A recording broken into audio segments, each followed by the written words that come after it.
Hey, you there. Thank you for watching, and welcome to Forge Lines Forever. Today, I have a 3v3 ladder match here on the most amazing Neuroxis map generator. So let's go ahead and introduce our teams and our players, starting off with Team Blue or Team 1 up here in the north, ending with Red Team or Team 2 in the south. Starting off with Team 1 in the frontline player. For his team, it is Joker going first land as a UEF. He is a tiny bit over a 1500. And right next door, we have the player of Senhawks going first land as a Seraphim. And again, I still don't like how the Seraphim looks on the red environment, but I'll just have to get used to it. And he is a almost a 1400. And again, he is going first land in Royal Blue. And last but not least, for Team 1 in the Regatta slot, we have the Amethyst Purple player of Balfron going first land as a UEF at almost a 12 and a half. So for Team 1 side of things, we have 2 UEF and 1 Seraphim. In the south, for Team 2, starting off is the Ruby Red player here of Warning Potato PC going first land as a UEF. Hopefully his game does not crash, and again, he is pretty, kind of almost in the middle of a 1600, but he's working on his way there.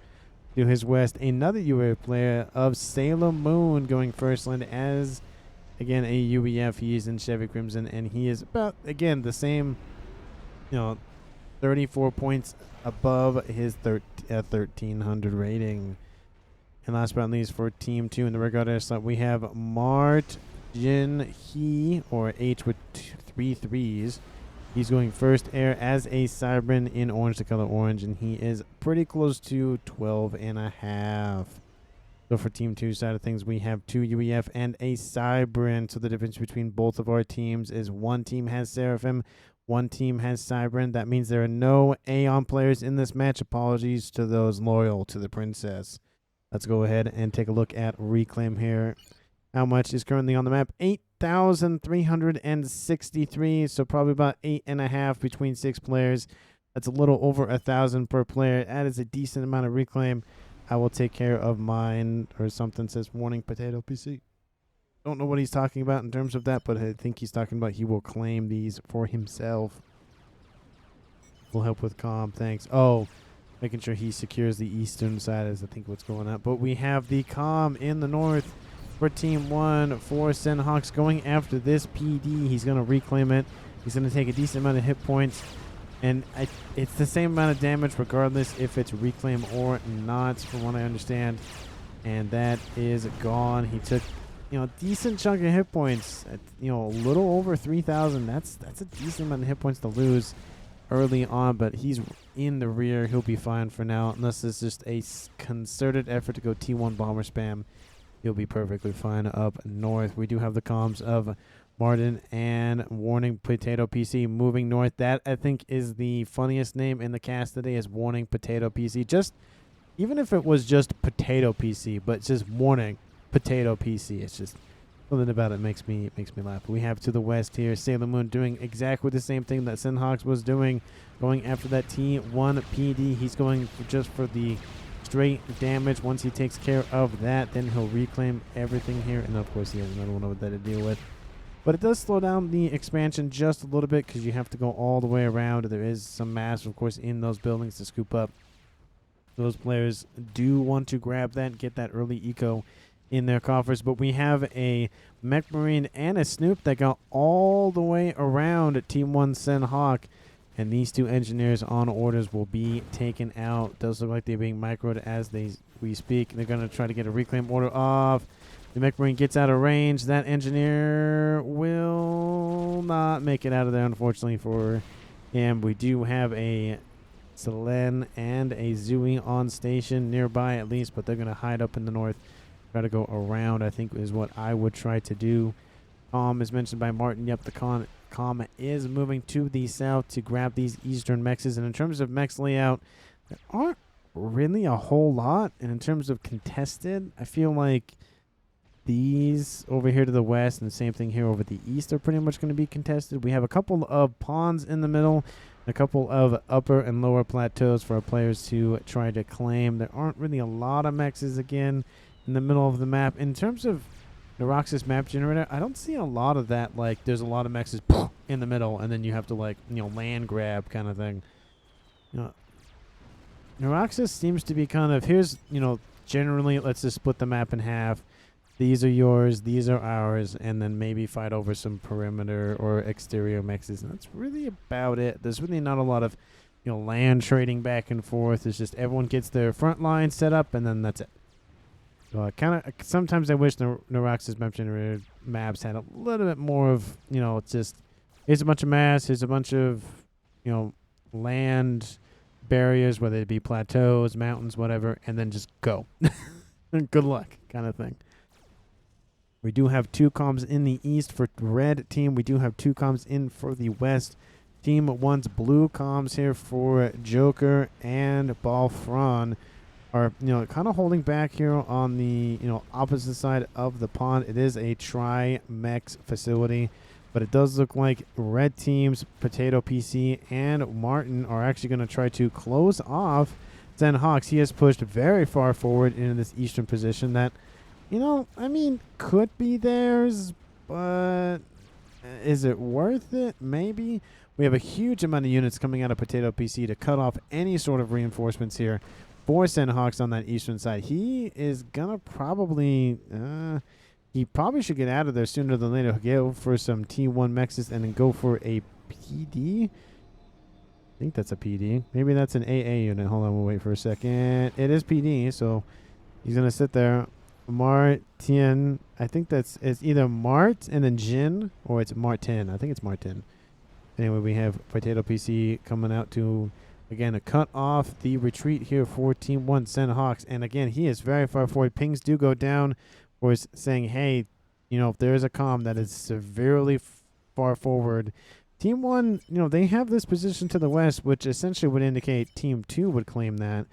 But Senhawks, I get it. You want to, have that forward play. That is a good idea. It's a good strategy. You just got to have some backup. And so far, don't show yet, says warning PC. They pop out of the water at the same time. That PD is down. Senhawks goes, oh, it's a 2v1 scenario. That's not good. There it goes. The orders have been given to attack. Couple of upgrades have been finished. Joker has finished his gun. Sailor Moon is starting his gun, and Joker is now starting his nano. But Senhawks is going to be forced into the water this early on. 7.5 minutes, almost 8 minutes in this game. This position will fall very quickly. And get Torp Bomber, says warning PC. Wow, they are going to go for the comm kill. They do not care. They're not going to let that comm get out of dodge. They're going to force him to die here. Gun, of course, we mentioned earlier by Sailor Moon. His position is starting to be a little bit overwhelmed, but he does have units here and a nice production base around this, Tri-Mex position, using one of the mexes as the main, taking the adjacent, not taking the adjacency, but having the adjacency bonus for the less mass. That's a lot of strikers, and that comm, it should have been over here, but it is over there, and it is at 70%. Once he's finished, he's going to move in. Those units might be dealt with by the time they're done. Let's check it back here in the east. That comm is in the water. He's building some T1 Torp Bombers, but still is warning Potato PC as well. So Senhawks is going to try to emerge on that northern side. Units for him are coming in all the time, but units for Potato PC are just constantly going in. He does not care. I don't even know if he's going T2 at the current moment. No, he's just going straight for that kill, pumping out as many T1 units as he can to force Senhawks back in the water. Potato PC, that is an interesting play. He is the highest rated player in the game, and he wants that scalp early on. His comm is out of the water, and I think T2, I noticed, has been finished by air player of Martin, and he's going for those Cormorants, those T2 Torp Bombers, and here they come. That is going to hurt as time goes on. Senhawks is just going to sit with them. You can see this is what is going on. Of course, he's going to reclaim those engineers. Oh, no, engineers, no! Oh, there go those engineers. That's that. But Senhawks is just essentially stuck with Martin attached to his hip. Again, those incoming reinforcements are being blapped away as time goes on. Reinforcements have been mounting here on the western side for Team 1's Joker. This position was almost taken out, but it does look like Sailor Moon is going for Nano. It doesn't show me the upgrade. Let me see what it says. Yeah, it's going for Nano. I was going to say he's UEF. It's probably Nano. Looks like it's going to be, again, UEF on the western side. And Senhox pops out of the water once again. Sub 5,000 hit points and dropping very quickly. Overcharges into whatever he can. He has 600 veterancy out of 1,000 to get that extra hit points. Another overcharge.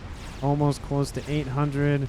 We have bombs dropping constantly by T1 bombers. And, of course, we have those cormorants lying around as well. So once he pops back into the water, that is go for torp launches. And there they go. You see them launch their torpedoes and zoom to that comm below. Oh, there he goes.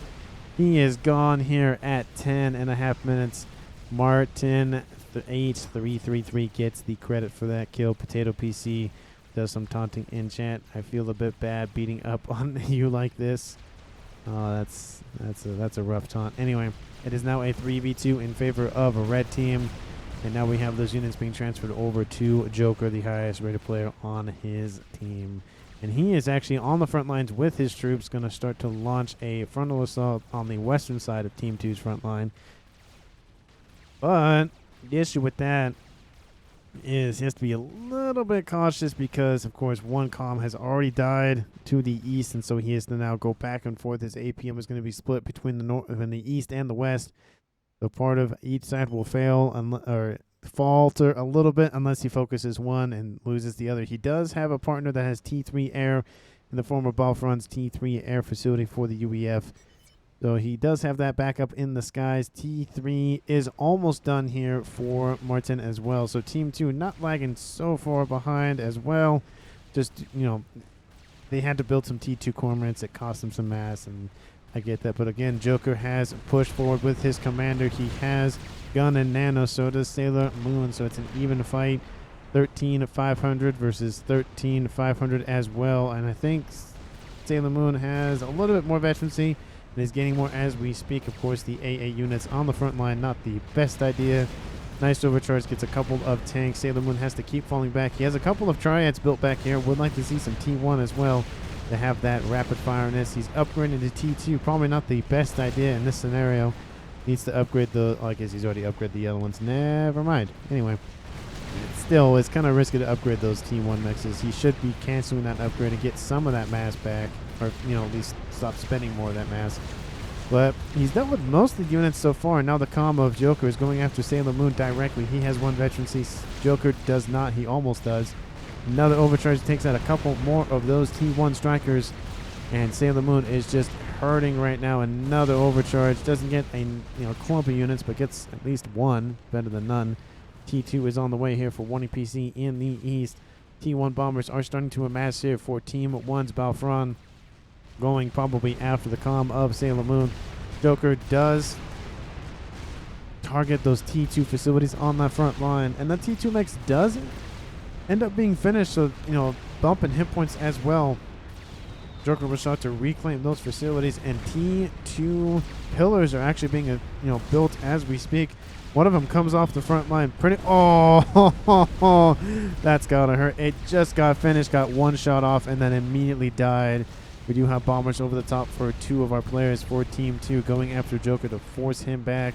Joker was able to take out this facility, but in turn he was actually able to get 2 veterancy, so he got something out of it. But I think Sailor Moon's almost about to cross tier 2 comm in terms of the veterancy. 2-star, I think 2-star is probably the way I want to do it, but he's just pumping out pillars as well as Warning PC, Warning Potato PC. 2 comms says Warning Potato PC. They know where the comms are, at least for the moment. They know they're on the front lines, and they are very far forward. They are nowhere near their main bases or shields or decent fire bases. So Team 2 does have an opportunity for some snipe opportunities. I said opportunities, I think, like 3 times there. He will go for T3 land, says Potato. That is definitely the case. It is almost done, actually. So, yeah, pretty spot on with that assessment.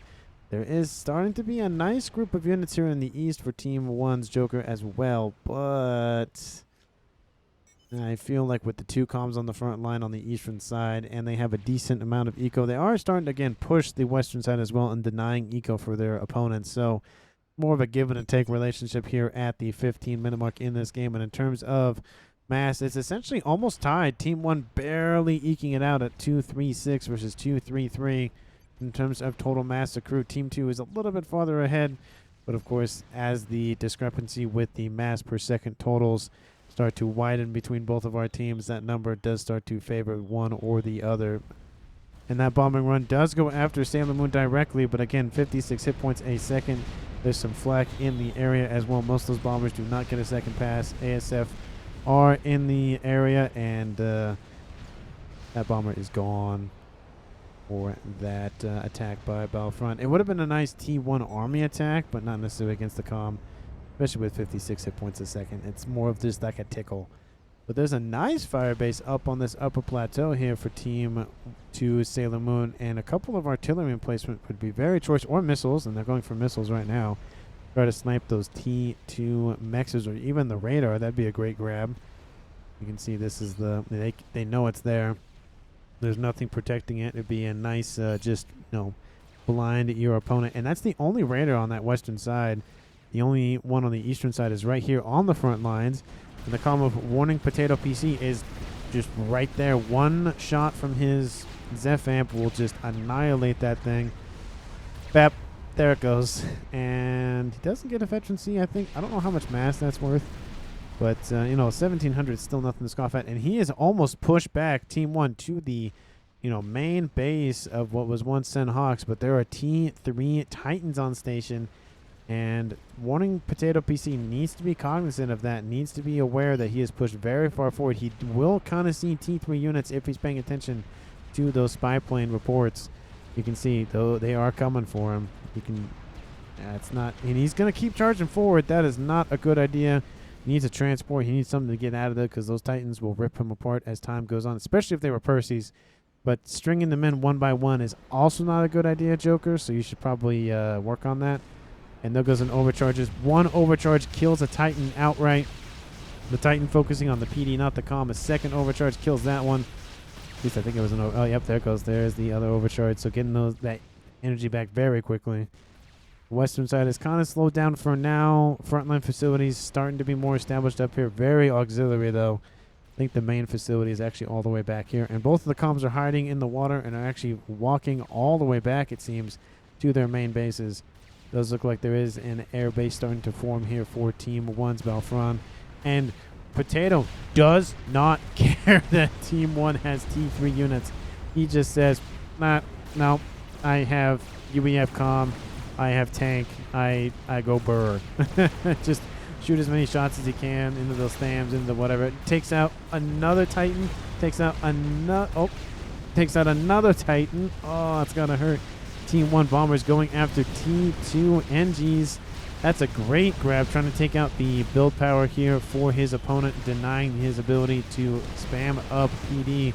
Actually takes out one of those PDs, so that's also got a hook. But the Titans are mostly dealt with, and now it's just Thams and Titans, and this is not an army to take out T1, T2, and a comm.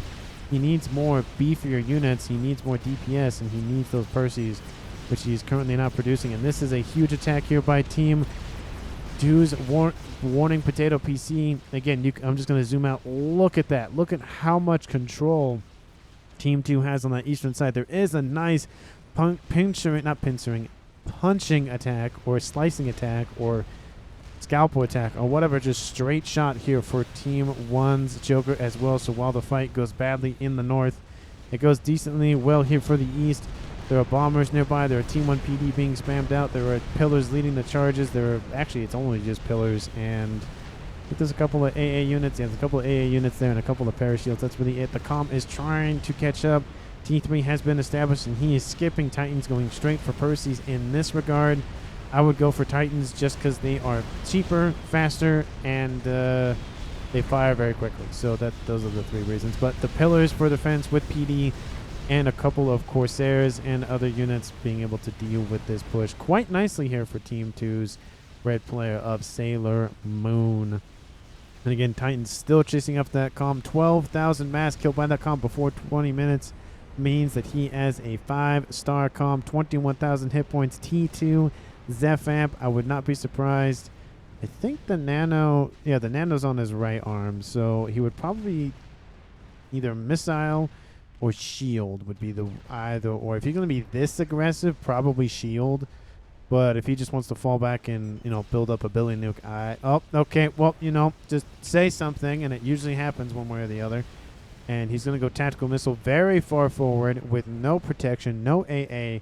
Super risky here, especially if Team 1 knew about it, which they just know that he's standing there. So, assuming, question mark? But already over the 50% mark with that tactical missile upgrade. And maybe he'll just go straight for Billy. I think that's kind of risky, straight up. At least that far forward. Go back in the water, build your missile, come out into range, and then fire it. And is he just going to launch the missile immediately? Maybe go after the T2 mechs that's right here, going for T3. That'd be a nice grab. You have a T3 facility producing Percy's as we speak. Let's see where he fires that missile, and then I'll check what's going down south.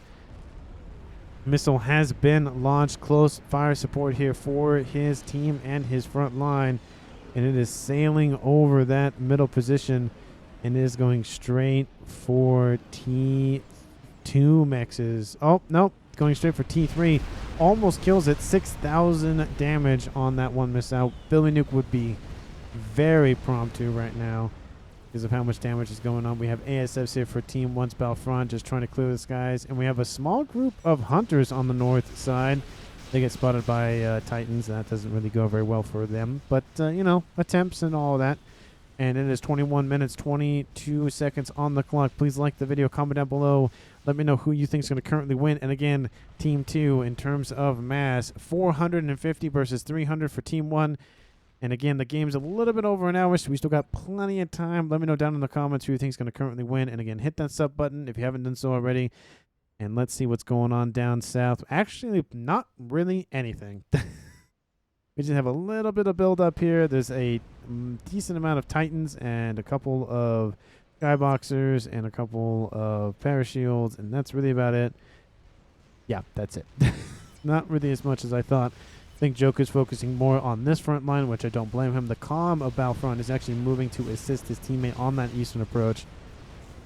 This conversation coming down. Do you have energy? Be ready to send all you have. Stop air for a sec. I think he's going to go for that Billy Nuke, but there are Percy shooting at him now. He has to be very cautious of this. He could be easily wiped off the face of the earth. Does some little spin moves there. Oh, you can see just thousands of hit points being lopped off that comm. Sub 9,000 hit points, needs to get out of dodge sooner rather than later. He moves his army in to assist. Parashields, pillars, and other units are moving in. Has even a couple of Lobos in the mix as well. But those Titans need to get up there and protect those Percys. Those Percys have a lot of health, but they fire very slowly, so you really need to assist them. But T3 broadswords are on station here.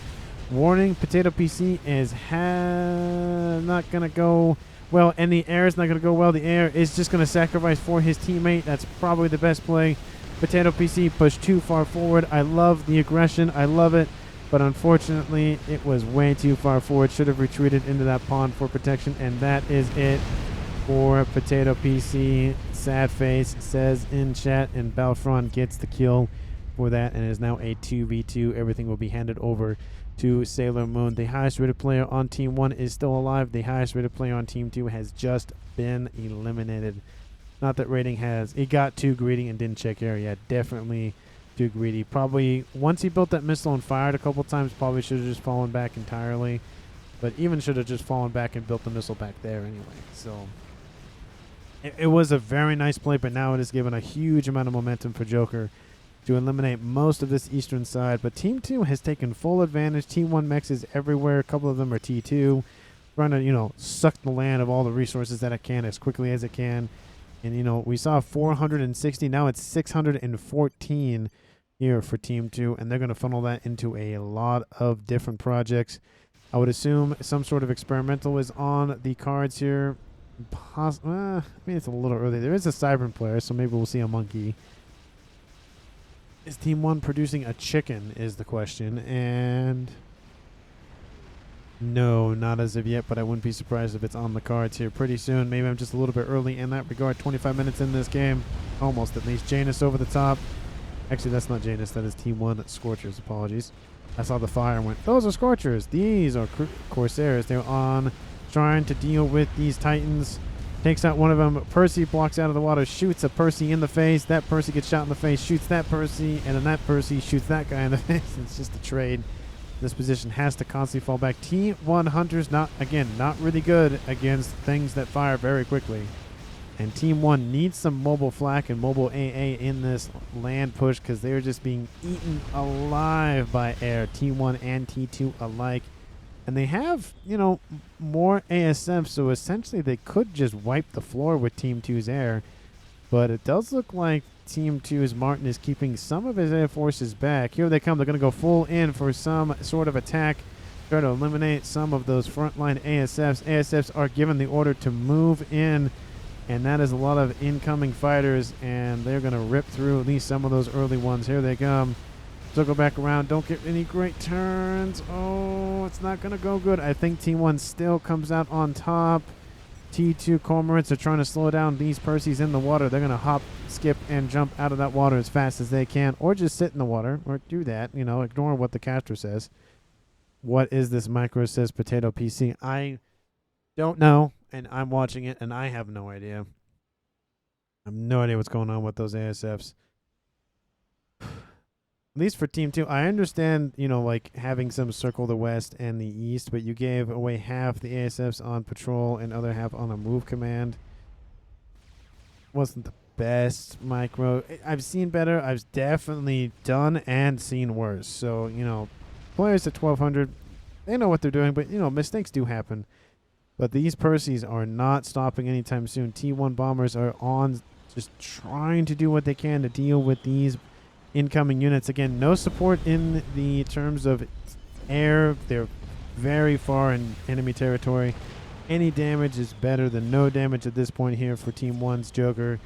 And he's going to push as far as he can. Keep some Percys there and keep protected. Oh, yeah, just keep them there. There is a Fat Boy under construction here for Team 2's. UEF player of Sailor Moon, since the other one has bit the dust. And I just have another one bites the dust stuck in my head now. Another one bites the dust. Okay, I'm not going to get copyright claim. Anyway. I don't think I could sing well enough to be copyright claim, but, you know, one can dream. One can dream. But these Percys are getting, again, very far into Team 2's Martin's territory. T1 PD has been spammed up, and it does look like maybe they'll get one Percy out of that. T2 Mechs, or sorry, T2 and T3 Mechs are the target. Takes out a T2 Mechs. Not on upgrade, but at least takes it out better than nothing. And those Percys are dealt with 27 minutes. That's a decent amount of damage here on the eastern side, dropping Team 2's eco to 688 with Team 1 catching up at 515. They still haven't done anything with the west, and they'll start bringing engineers to, again, fan out on this eastern side. Would love to see just the transport just drop engineers everywhere, but, you know, sometimes the micro isn't really there, or the APM, or whatever the case may be. Ravagers being spun up just to protect the construction of the Fat Boy. Is Team 1 producing their own experimental? No. No. So no. Oh, no. I was like, maybe that base, but no. In the east here, or in the southeast, we see a Monkey Lord. No. Many, not that sort of thing. We see a spy plane getting shot out of the sky in the corner of the screen there. So trying to, again, deny intel. I don't see a lot of intel on Team 2, but they're starting to funnel that out slowly but surely. What does Team 2 actually know about the northern side? Well, they don't know a whole lot, to be honest with you. They know some, but they don't know more. They should probably know more. This pass will give them a nice, interesting look into what Team 1 is doing. It's going for T3 Mechs. I love the caliber mod for the Mechs. If you're going to use any mod at all, just besides, of course, the UI mod, the scoreboard mod and whatnot, the best mod is just numbers on Mechs. Looking at these tiny little dots or lines underneath the, you know, the AA or the missile launcher is just, for Mechs, it's just nice to be like, oh, that's a 2. Oh, that's a 1. Oh, that's a 3. That's nice, and I don't have to constantly zoom in all the time. But the attack has now commenced here. They're trying to go after that. Yeah, they know about the FAF boys, so they need to push for it. Titans are being thrown. Ravagers trying to spin out as much firepower as they can. This is a lot of Percy's, though. So this might not go Team 2's way, but that Fat Boy is almost done given the length of that square that continues to fall by the second. There's a lot of mix of T2 and T3 PD in the mix. These Percy's are not being microed. Dude says Potato in chat. Yeah, they're not being microed as well. They could be just thrown in. PD being spammed up back here as well. The Fat Boy almost done. I was warning you. There's Potato PC talking about this attack. They're going after all the units first. More Percy's coming off that assembly line. More engineers trying to spam up T2 triads in the rear. We have a couple more. Well, we have a couple being 1. There's another one back here trying to come and assist their teammates. But a lot of this mass will probably just stay on Team 2 side of things if Team 1 cannot get some sort of substantial force. And they're going to start focusing on that fatty, and that fatty is gone. All that mass for that Fat Boy has been taken out. Build a shield, says Potato. And not going for shield, going for mass PD, which again, you should be targeting the units that are nearby. Shield does come back online for Team 2's Sailor Moon. Broadsword on station for him as well will definitely help in that regard. Cougar gets immediately shot out. E3 PDs are trash and DPS. Yeah, they're mainly designed to be used in large numbers against one unit, not necessarily a bunch of units. But all of the ASFs for Team 1's Battlefront are here, or no, almost all of them. And maybe there's going to be some sort of lure tactic. Team 2's ASF do fly away. T2 PD being dealt with. T3 Ravagers still trying to do what they can. Anyway, you won the fight. Secure the reclaim and win is yours. Yeah, most of the reclaim is being scooped up actually by Team 1 currently, so Team 2 needs to get on this. They need to deal with this. Sorry for my angry words. They were excessive. Oh, I do love the apologies. I love to see it. Can you remove spam? Spam? Oh, can you remove spam?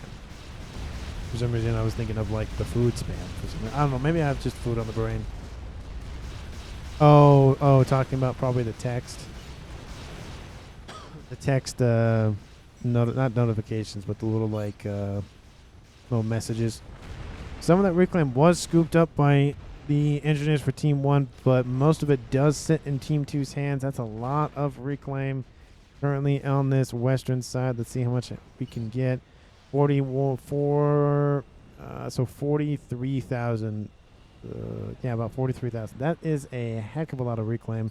That's a monkey and a half, if not close to 2. I don't remember the exact number. I think it's, I don't know the exact number. Is it 20,000 or 25? I feel like it's 20,000.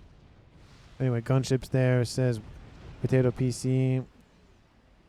Oh, move the gunships there. Is there any flak in this mix? There's 1 skyboxer, 2 skyboxers, and that is it. Joker, the one thing I would say is just add more T3 and T2 AA. You have a lot of units on the ground, which is good. You got to produce all those fast-paced units, the Titans and the Percy's. But if you have nothing to protect against the skies, then it's not going to go over well. There are broadswords nearby, but they're just going to get ripped to shreds right here. There they go. 1, 2, and 3 are down. And Team 2 can come in with their Percy's, their broadswords. This position will fall, most definitely, but a lot of the reclaim, again, sits in Team 2's doors. And it's not, again, it's not mass dumping. A lot of the players don't think about this, but, when you dump 20 or 30 T3 units, you don't really think about it as a mass dump, but it is a mass dump. It's a lot of mass to dump. Each T3 Percy is worth, let's see, like 800 mass. So if you dump 30 of them, that's 24,000 mass. That's essentially a monkey or a chicken, and that can make the difference.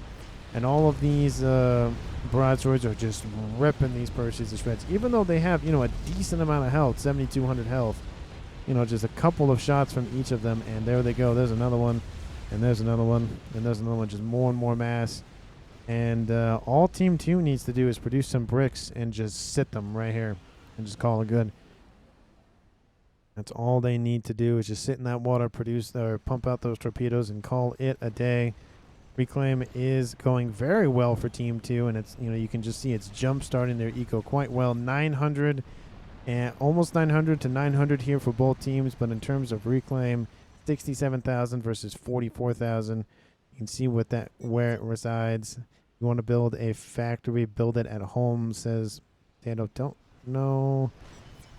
What do they mean by that? Idle engineers. There's a lot of idle engineers. There is a mod for that, by the way. I think there's also an in-game thing on the right, but I don't think a lot of people use that. Anyway, we do have a nuke that has been built here by Sailor Moon. It is starting to be loaded. Does Team 1 know about it, or do they have an SMD? They do not know about it, and they do not have an SMD. So this thing will land anywhere they choose, as long as an SMD does not get built. So, I mean, it's a nice air grid that, well, no, there's an SMD right here. It was hiding. It was just finished a couple seconds ago, which is why I didn't see it. I do like it connected to the PGen, but again, if this cascades, that thing is dead. So it's, again, a give and take with that whole adjacency thing for PGens. Again, more and more Percy's dying to a bunch of broadswords, and that's a lot. That's a lot of broadswords. Just spam out Cougars, spam out Skyboxers, deal with these T3 gunships, or just produce a heck ton of your own for team. I'm talking about Team 1. They've had some, but they've been dealt with quite, handedly by Team 2. The ASFs, of course, are sitting by those broadswords, waiting for Team 1 to throw their ASFs at it, but they're not, knowing that they're going to just hand the air control off to Team 2. So it's, again, this whole, how much mass do you spend, throwing it across the map, and how much mass do you spend in terms of ASFs going, is it worth the fight? So Team 2, it will probably start pushing on this western side more and more. They've kind of given up the eastern side a little bit, knowing that there's a, just a nice horde of Percys in the water. They do get pinged by Team 2's, I'm assuming, warning PC saying, hey, there's stuff there still. Oh, by the way. But how's that nuke going? It is not really going very quickly. Pings go down to low. There it is. There goes the command. Sailor Moon, what's your mass going? Actually, that's not that bad, considering everything that's going on. Okay, now it's bad. Now it's like 200, 300. But it was like 30 or 40 negative, which is, really good considering. He's spending a bunch, building a bunch.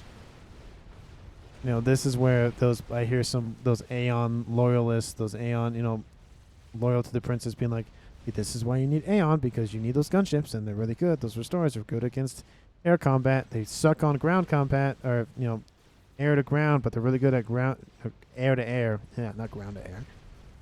But look at this. Broadsword's just ripping through. And I love what Team 2 Sailor Moon did. He took some, not all, but some of the broadswords and just said, okay, you deal with this. If I lose them, not the end of the world. Need to might lose a little bit more. But taking out T2 Mechs constantly. There's another one up here he can probably get for free, or at least mostly for free. There's a lot of Cougars now being built up by Joker. He needs more stationary T2, T3 AA. Missiles being launched, taking out more Mechs. And that is a nice army here for Team 1's Joker. I see skyboxes, I see parashields, and now they're just retreating. Unfortunately, this environment, the upper plateau mountain thingamajig, really messing with the lining up of units here for Team 1. That is a lot of T1 AA just in a line. Why?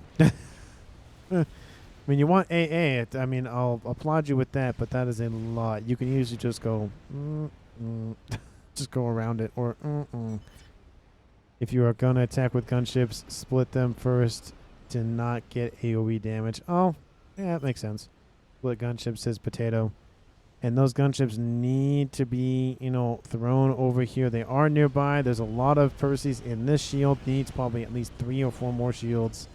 There's a lot of TMD, which is nice. I would love to see some more PD. There are some Ravagers. There's some AA. So there's a nice mix. Would like to see a little bit more. Maybe like T2 artillery, but two monkeys are probably going to be escorted by those Percys, and that is not going to be a good day. Still don't see any bricks.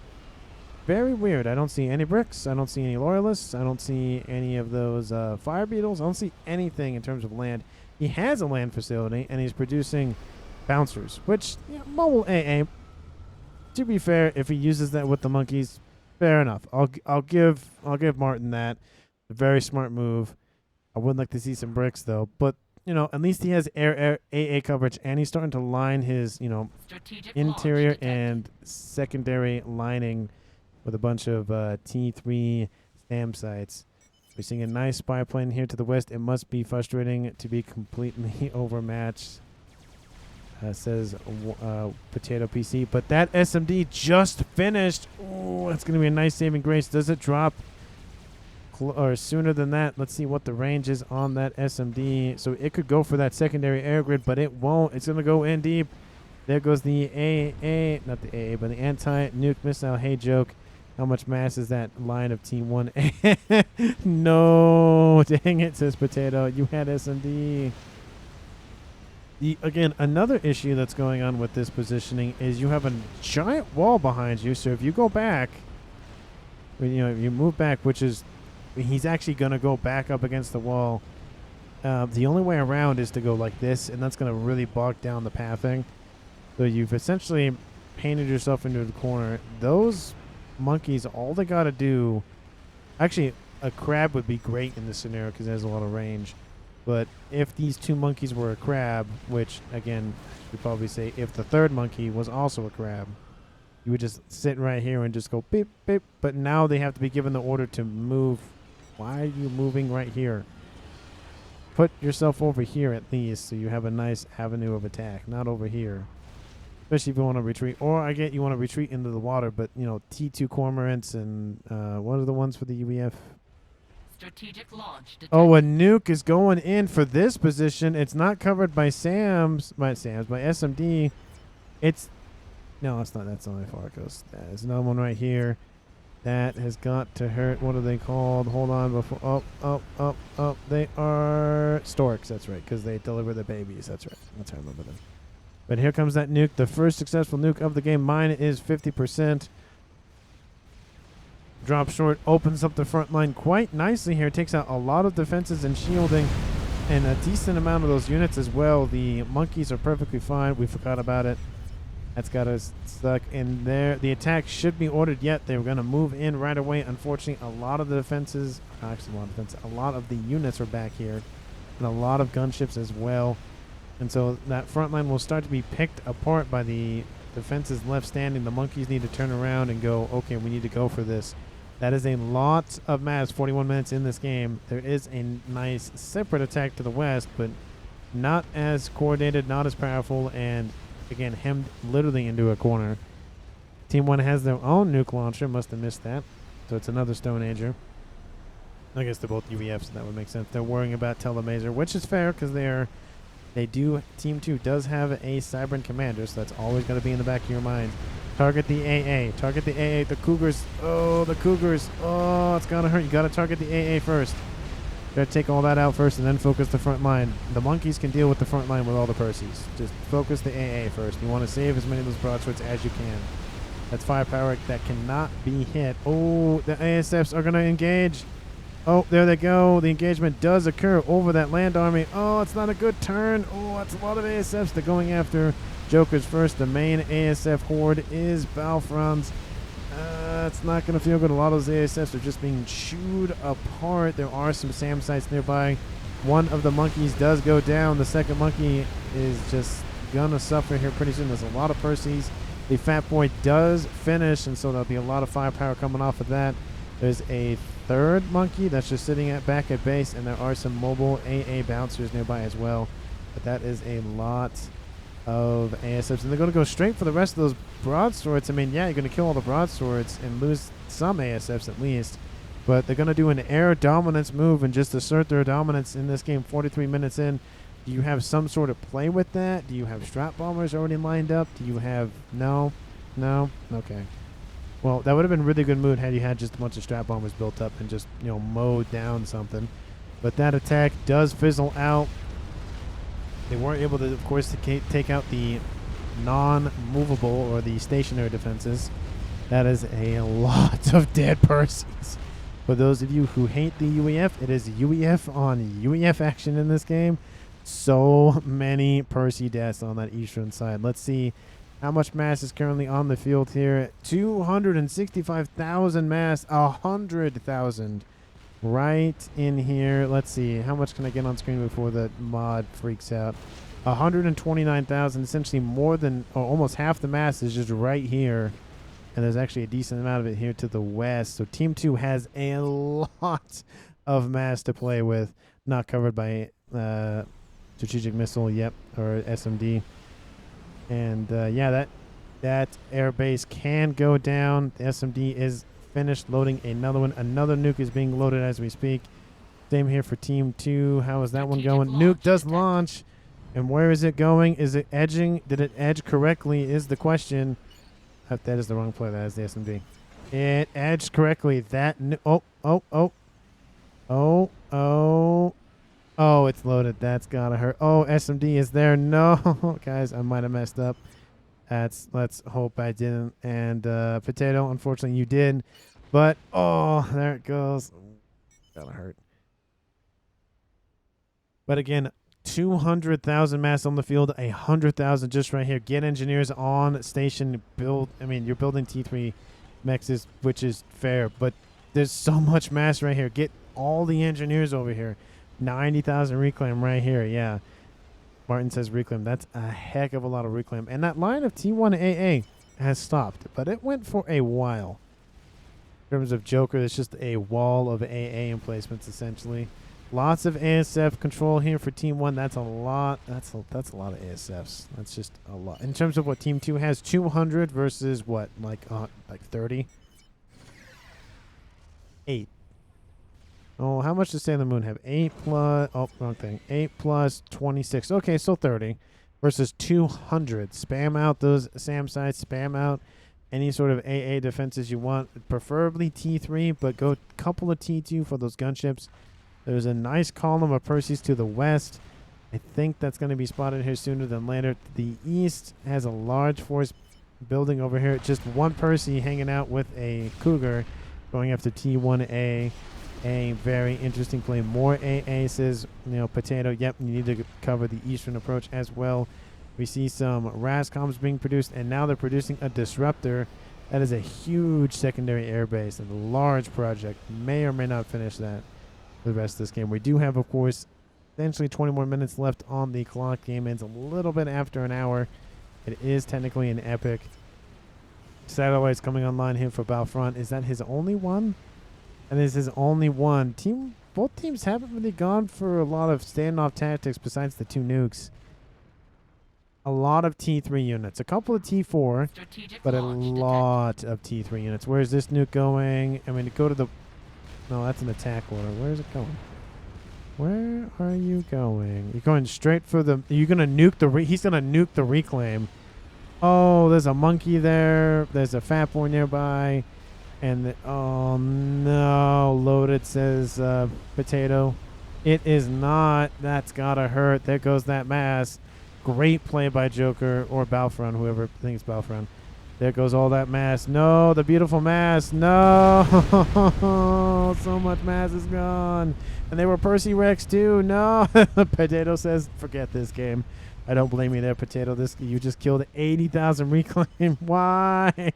Yeah, and 50,000 mass damage. Yeah, still 80,000 reclaim killed. So essentially got positive 130 mass killed. That was essentially between living structures, living with air quotes, and dead mass. But there's a nice broadsword build up here in the middle for Team 1's Joker. Team 1 has really split up the roles in the sense that Joker's focusing all the land, of course, because he's the only land player left, and a lot of the attacking in terms of, he's built T3 air, but he builds it for gunships. Team 1's other player, Battlefront, focuses on ASFs and a support role. He's going to build a satellite, which is done. He's built a nuke and an SMD, so really just being the supportive role, which, sometimes those supportive roles do massive amounts of damage. Strat bombers are running around here trying to take out units. They are taken out by flak and other T3 units and everything. And that attack is moving on. This is a very weak point here for Team 2. T3 SAM sites are being spammed up, but you need to worry about the stuff on the ground as well. I know you're worried about the broadswords, but that horde of units not look good. Does not look good. ASFs are just gonna go forget it, and they're probably gonna go straight in. Oh, that's a very not great. Oh, okay, there they go. I was gonna say broadswords. You got them, guys. There you go. It's like don't sit on the ground because this ground units can hit you, and there it goes. Nuke does get launched, so it doesn't get destroyed. Where is it going? If it's nuclear PD, I would definitely agree with that. And it's going. I mean, that's not a bad base. There's an SMD over. Oh, do not tell me that loads. That'd be really funny if it does. I don't think it will. It's already halfway there. How's that attack going on the east? Satellite over top. Going to start going after PGens. Most of that attack, again, has been shoved away once again. Team 2 very good on the defensive side of things, but kaboom! Takes out that SMD and all of that production. Build shield, says Potato. Yep, got to protect all of your vital structures. There is a satellite overhead. And we have some T2 skyboxers, which, you know, can take out air units, but that's it. They're not like the Cybern ones that can actually shoot ground units and structures. It's just air units. But a couple of monkeys to the west. There's a FAF boy to the west. Team 2, how's that disruptor going? It's about half done. A little over half done. It's about to cross into the green here pretty soon. And how's that friendly fire going on? Not great. Takes out that skyboxer. Oh, it takes out that shielding. That's gotta hurt. Oh, shields it and go build his arty first. It's like stop firing. It's essentially what those pings go down. It's like, hey. And there's just a Rascom. See, this is a lot better. Just send the Rascom in. Doesn't do a lot of damage to nearby stuff. And we'll deal with the rest of this. Maybe get some AoE damage or something. Put army underneath the shield. Yeah, I mean, that's better than nothing. The shield probably will go after the mass fabs and whatnot that are not shielded. This one is very much a nice, juicy target for that satellite. Energy has been dispersed. There it goes. The E3 mechs will die in the next... Oh, no, it does get it in one pulse. Look at that. Looking to see what else that Team 2 and Team 1 is doing. Now that just SMDs are lining everywhere. And you are building a Mavor. First of all, it is not shielded. Second of all, it doesn't have pigeons next to it. Third of all, it still isn't shielded. And fourth of all, it still isn't shielded. At all. Like, it's not that, oh, there's a shield covering it and we're good. There's nothing. The near shield is over here. T3 shield. I know you want to spam it up as quickly as possible. I get it. But still, it hurts. If that dies without doing anything because it wasn't shielded, I'm going to be upset. Not upset at the player, just upset that it... Anyway, 51 minutes in this game. Again, still a 2v2 here. Team 2 is at 870 mass per second. Team 1 at 938. In terms of reclaim, we have 182,000 versus 54,000. Total mass accrued 2.02 million mass versus 1.65. The reclaim doesn't even account for, well, it accounts for like 100,000 more, but still. Team 2 has been leading in the mass game for a very long time, and the total mass definitely shows for it. And what do they have? A lot of dead mass, a lot of evaporated mass, or incinerated mass. That's probably the better way to put it.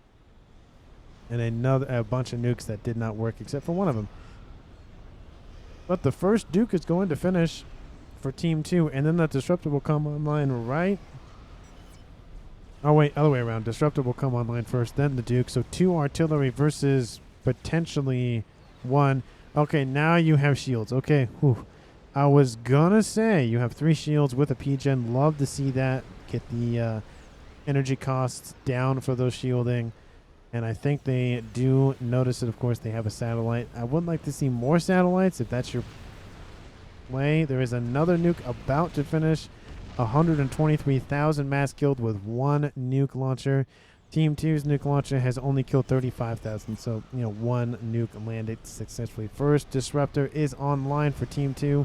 The first Duke for Team 2 is about You finish. Okay, don't make me look bad. Don't make me look bad. You're just taking forever. Don't make me look bad. It's done. There it goes. Just took a tiny bit longer than I thought. Put shields around your HQ. Oh, yeah, just to help cover all avenues. Love to see, again, the man in the chair. I don't see anything from Team 1 Send Hawk. Maybe he left. Maybe he's, you know, drinking a soda, a brewski or something.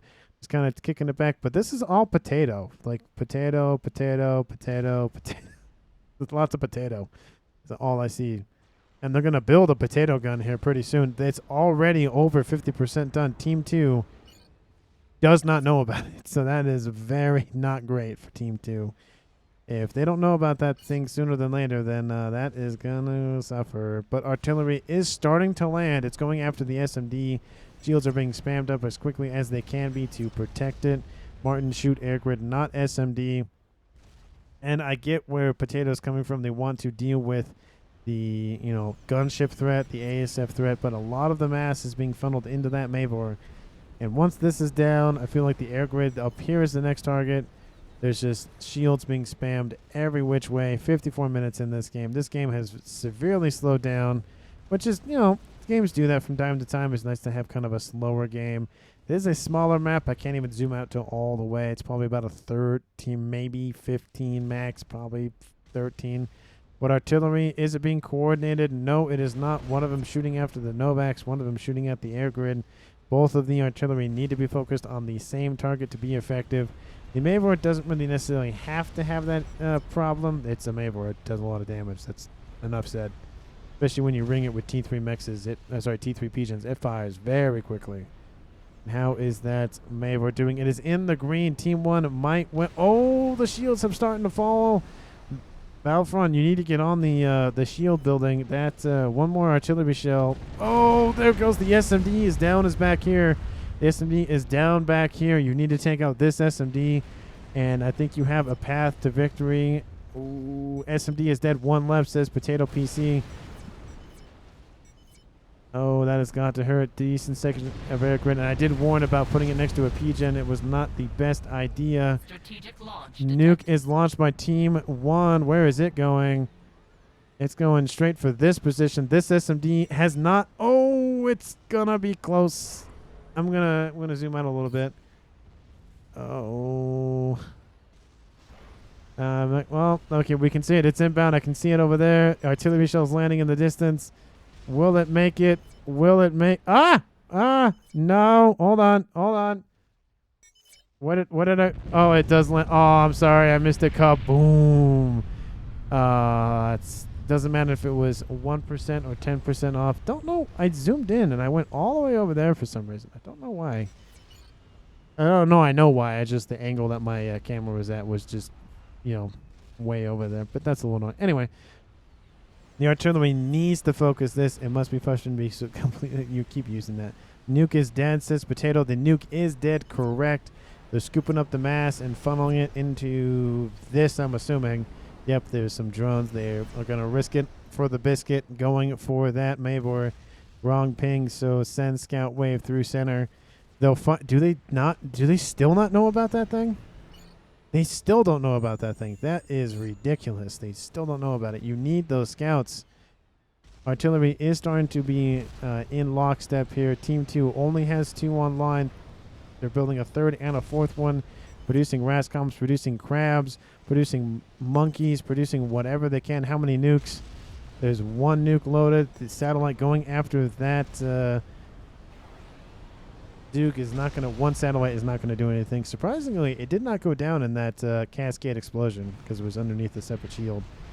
But this needs to, there's another SMD that was just built, and that SMD needs to be the primary target. Once that is dead, that is it. But the Mavor has been completed. It is half, ringed. It needs to have both of the PGens ringed. The second SMD says Mavor, yes, at 57-minute, bruh. Yeah, definitely. Did you? Yeah, nuke Mavor. Yeah, exactly. You can't because, you don't. You have an SMD and it has 2 missiles loaded. You can't at least 2 SMDs. One you can kill Another nuke. Oh, you're gonna go for it. Oh, what are you doing? It's not gonna. Oh, not gonna go well. What are those attack orders? What's going on with that? I don't know what's going on with that. Oh, probably spy planes. No anti-tele. Oh yeah, they could just tell the Mazer in there and kill this SMD and call it good. That's probably, or they can kill this too. Another SMD is built. That Maver, where is it targeting directly? Nuke in the east takes out a bunch of units or something over there. Or at least they went after somebody. But the Duke is down. The second one is going to die here pretty soon. There it goes. Sailor Moon has taken a hit. We were close. Good job, team. You tried. I love the encouragement by Team 2's dead player of Potato PC. Sailor Moon, there's this thing called a laser. It's actually a defense satellite. It's called a Novax, and it is shooting you. You need to move. Because it's gonna reload its laser. There it goes. It's gonna it does it kill you? T2 T nope, almost died. You almost died. You got out of there. But Martin has built the laser and the teleporter. Will he teleport away? You have the ability to do so. Take out. You should have waited with that nuke. That SMD is going to build though. And there is no teledefense. Joker's right there. There's no... Oh, there's T1 PD back there. But you could go after the Mabel. It's fully ringed now. Top button. Press it before you are dead. Please press recall, says Potato. Will they recall or will they go out in a blaze of glory? The teleport has been initialized. Where, sir, are you going? Don't go there because you might get hit by your own artillery. Probably not the best idea. Where are you going? I don't see. I don't know where you're going. Why didn't it? It's halfway. Oh, halfway downloading. Where is he going? I don't see where he's not going over here. That doesn't make sense. I don't see the circle for the teleport. I don't know where it is. What's going on down south? Rascoms are dying. He gets the teleport off. He goes right there. Oh, he takes out the SMD. Unfortunately, there's really not a lot there. Because as the SMD has now been loaded, so the nuke has been launched. It was a good attempt. The SMD will cover that. Things go down.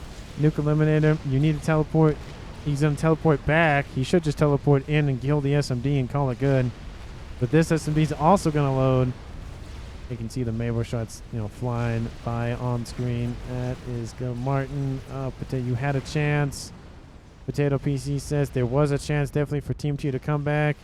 Both artilleries are down. Martin, you teleport next to Pigeons, probably not the best way to kill Mabel and maybe give us victory. I mean, if they take out the Mabor, that would probably have worked. Even if Martin had died in the process, at least the Mabor would have been killed, would have given Team 2's player Sailor Moon enough time to rebuild something. Because they're winning in terms of, on the land side of things. They have a large column of Percys that are just being wildly ignored by Team 1. Kelly here out of P, out of power. Wait, where'd he go? Wait, did he go up? Oh, no, he's down there. Okay, I was like, where the heck did he go? Is there another nuke loaded is the question. The nuke hasn't even been targeted, which is very surprising. Now the Percys get targeted. I was like, what's going on with those Percys? Not even, that's just kind of running amok here. There's more Percys to the east. 1 hour, 50 seconds on the clock. Percys killing spy planes. Not that bad. It's better than killing ASFs. ASFs do come in here for Team 2 to try to thin the herd, go after those gunships. Martin goes in. The gunships are coming after Martin. Will he get the P-Gen? He's targeting the wrong thing. He should take out the P-Gens. Martin does go down in a blaze of glory. The Percys are going full bore into this. They're targeting anything and everything in their way. You were really late with the air. And some Percys are breaking that formation. They're breaking those lines. Target the P-Gens. Target the P-Gen. I mean, I guess you can target that as well. But the P-Gen's definitely more effective. Oh, they might get it here. They might get the Mavor with Percys. I did not see this coming, folks. I don't know if you did, but I did not. Oh, overlapping shields. No. You need to keep moving them in. Keep sending them in. Kill the P-Gen. There you go. Kill the P-Gen. You take out the shields and you don't have to worry about it again. One shield emitter is down. P-Gens are down. Second pigeon is down. The Mavor is down. 1 hour, almost 2 minutes in this game. Percy's moving in on the east side as well. Yeah, Potato says, yay. And the nuke is almost, oh, it's loaded. There's a couple more shells inbound. Takes out the air headquarters. Let's see how many more are inbound. That's it. All the Mavor shells have stopped. There is monkeys moving on the center line. This is the last SMD that needs to stay online for Team 1 to stay in this game. And it is not looking good. This game flip-flopped very quickly here. Team 1 sending their own land force in. Spam mobile T3 air. Yes, spam mobile T3 air. But those monkeys are going straight for that SMD. Yep. Targets on those SMDs. That is the main target. And they've restarted the Mavor. That is not going to finish. I thought Team 2 was dead. I thought Team 2 was out of this. I thought they lost for the most part. I was like, that's a lot of stingers. That's a lot of stingers. The SMD is down. The SMD is down. Last SMD says Potato. And this one is over here to the west, and it's not dead. The nuke needs to land sooner than later. Nuke here. And the nuke's going to land back there. That SMD will actually, I think, protect. What is it shooting at? Is that the second monkey dead? That is the second monkey dead. The Percy's still moving in. There's that SMD. Will it finish? Honestly, I don't know. I think it will. Honestly, the Rascoms have come to assist. Oh no, this is not great for Team 2. Will it take out the nuke? Oh, will it get both the comms dead? Oh, it might get a double kill. Here it comes. Kaboom. Takes out both comms. 1 hour, 3 minutes, 43 seconds. The SMD just fired. And that is a win, Sailor MVP. What just happened? Huh. That was not what I expected this game to go. Of course, I didn't know. I just knew that there wasn't any issue with the desyncs or any of that stuff, so I didn't know who won, really. I just said, oh, okay, it worked, click, go to the next cast to make sure it was fine. That SMD loaded. That SMD fired. That nuke landed. Wow. That was on the edge. The game was, kind of fast. Calm died earlier on, like very early on. And then, it's kind of slow, kind of fast, back and forth. And the game kind of just, not stopped, but kind of just went, I'm just going to, go to, 0 or low on the burner. It's kind of just cook very slowly. And then somebody at the 11th hour went, oh, I'll just ratchet it up to, 10 or max and just, nuke the sucker, and literally nuked this game. The teleport in, taking out the SMD. I didn't understand the play. That made no sense to me. But then came back, did take out some of the shielding. The Percy's came in with the assist, took out the Mavor. And then the SMD not dead. Very surprising. But then the monkeys came in through the middle as well. Team 1, I don't know what they were doing. They were building T2 Stingers. Should have built T3 broadswords, in my opinion. That game was nuts at the end. Last, I'd say 10, 15 minutes. You could probably skip, let's say 30 to 4. Well, yeah, about 30 to 45. At least, but anyway, in terms of minutes, MVP for this game. Oh, I honestly, MUP for sure. Most underrated player, Sailor Moon, deserves the win. He clutched it at the last second, got a double kill. He got it. Doesn't matter if it's by luck or not. Still got the kill. Got it so close with that nuke that the anti-nuke launched after it was loaded and couldn't take out the nuke. That was some clutch gaming there and playing by Sailor Moon. He deserves the most underrated player of the game award. But in terms of MVP, I know he died later on in the game because he was, very aggressive and he shouldn't have been. But Potato PC coming in with the calls, coming in with the assistance, being the man in the chair, being the eye in the sky for his team, being like, look, you should look at this, and oh, look, you should probably do this, and oh, you should get the reclaim, and like, because there's so many things going on in FAF, having someone be like, hey, do this, it helps you turn your brain off a little bit, be like, oh, I don't need to think about 1,000 different things. I only think about like 500 things, and then somebody else can think about the other 500 things. So it makes the load on your brain less, and it's very, very nice. So again, MVP going to Warning Potato PC, not just because his name is very funny, but also because he was, I think, in my opinion, the MVP of Team 2 of this game. Let me know if you feel the same down in the comments. Again, hit that like button, subscribe to the channel, share this video with your friends, especially the last like 10 minutes. Like, clip the video, last 10 minutes of the game.